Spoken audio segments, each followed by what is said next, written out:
আসসালামু আলাইকুম। আমন্ত্রণ গোল্ডেন এজ হুমকি আর উত্তর আমেরিকা বাংলা ভিশন সংবাদে আপনাদের সাথে আছি নাদির আশরাফ। ইরানের সাথে সংঘাত বন্ধের শর্ত ভেঙে মঙ্গলবার নতুন করে আবারও লেবাননে হামলা চালিয়েছে ইসরায়েল। এতে ৮ জন নিহত হয়েছে, আহত হয়েছে আরও ৪০ জন। লেবাননে হামলা বন্ধের শর্ত দিয়ে ইসরায়েলের উপর সাম্প্রতিক আঘাত বন্ধ করেছিল ইরান। লেবাননের ওপর ইসরায়েলি হামলার জেরে সোমবার যুদ্ধবিরতি ভেঙে পাল্টাপাল্টি সংঘর্ষে জড়ায় তেহরান, তেল আবিব। তবে ১২ ঘণ্টা পর লেবাননে হামলা বন্ধের শর্তে ইসরায়েলের মিসাইল হামলা বন্ধ করে ইরান।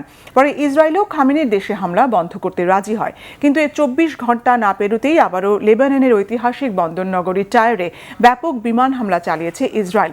এদিকে গেল সোমবার যুদ্ধবিরতি ভেঙে ইরান ইসরায়েলের পাল্টাপাল্টি হামলার পরেও শান্তি চুক্তি নিয়ে তেহরানের সাথে আলোচনা চলছে বলে দাবি করেন ডোনাল্ড ট্রাম্প।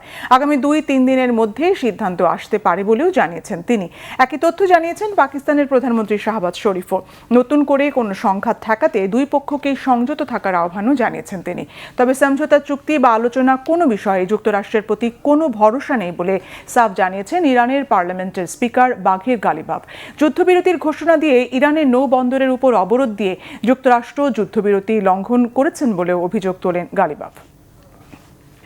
হরমুজ প্রণালীতে একটি সামরিক হেলিকপ্টার বিধ্বস্ত হওয়ার খবর স্বীকার করেছেন মার্কিন প্রেসিডেন্ট ডোনাল্ড ট্রাম্প। দাবি করেন অক্ষত আছেন 2 পাইলট। এদিকে মার্কিন হামলা ডুবতে থাকা একটি তেলবাহী ট্যাঙ্কার থেকে 24 ভারতীয়কে অক্ষত অবস্থায় উদ্ধার করা হয়েছে। হরমুজ প্রণালীতে মার্কিন বাহিনীর হেলিকপ্টার বিধ্বস্তের পর এই প্রথম মার্কিন প্রেসিডেন্ট ঘটনার সত্যতা স্বীকার করে নেন। তিনি জানান হেলিকপ্টারে থাকা 2 পাইলটই সুস্থ রয়েছেন। এর আগে মঙ্গলবার মার্কিন সংবাদ মাধ্যম নিউ ইয়র্ক টাইমস এক প্রতিবেদনে জানায়, অবরুদ্ধ হরমুজ প্রণালীর উপর দিয়ে ওড়ার সময় মার্কিন বাহিনীর একটি হেলিকপ্টার বিধ্বস্ত হয়েছে। তবে এটি ইরানের হামলা বিধ্বস্ত হয়েছে কিনা তা স্পষ্ট করা হয়নি। প্রায় 4 মাস ধরে চলা ইরান যুক্তরাষ্ট্র সংঘর্ষে মার্কিন বাহিনীর কমপক্ষে 30টি ড্রোন ধ্বংস হলেও এই প্রথম আমেরিকার কোনো অ্যাপাচি হেলিকপ্টার বিধ্বস্ত হলো।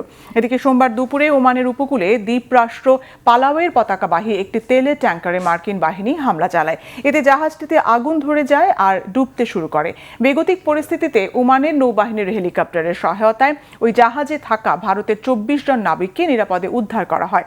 মার্কিন বাহিনীর সেন্ট্রাল কমান্ড সেন্টকম জানিয়েছে জাহাজটি ইরানের বন্দরের দিকে যাবার চেষ্টা করছিল।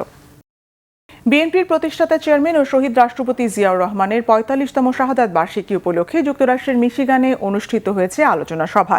এতে বিএনপি নেতারা জিয়াউর রহমানের রাজনৈতিক দর্শন, রাষ্ট্রনায়কত্ব এবং বাংলাদেশের গণতন্ত্র প্রতিষ্ঠায় তার অবদানের কথা তুলে ধরেন। রবিবার সন্ধ্যায় হ্যামট্রাম্যাক সিটির আলাদিন রেস্টুরেন্টে বাংলাদেশ জাতীয়তাবাদী দল বিএনপি মিশিগান শাখার উদ্যোগে আয়োজিত এই অনুষ্ঠানে বিপুল সংখ্যক নেতাকর্মী যোগ দেন। মিশিগান বিএনপির সভাপতি দেওয়ান আকমল চৌধুরীর সভাপতিত্বে এবং সাধারণ সম্পাদক সেলিম আহমেদের সঞ্চালনায় অনুষ্ঠিত সভায় বিএনপি অঙ্গ সংগঠনের বিভিন্ন পর্যায়ের নেতারা বক্তব্য রাখেন। তারা বলেন, জিয়াউর রহমান বাংলাদেশের ইতিহাসে একজন ক্ষণজন্মা রাষ্ট্রনায়ক। তার দেশপ্রেম, নেতৃত্ব গুণ এবং কর্মময় জীবন আজও কোটি মানুষের জন্য অনুপ্রেরণা।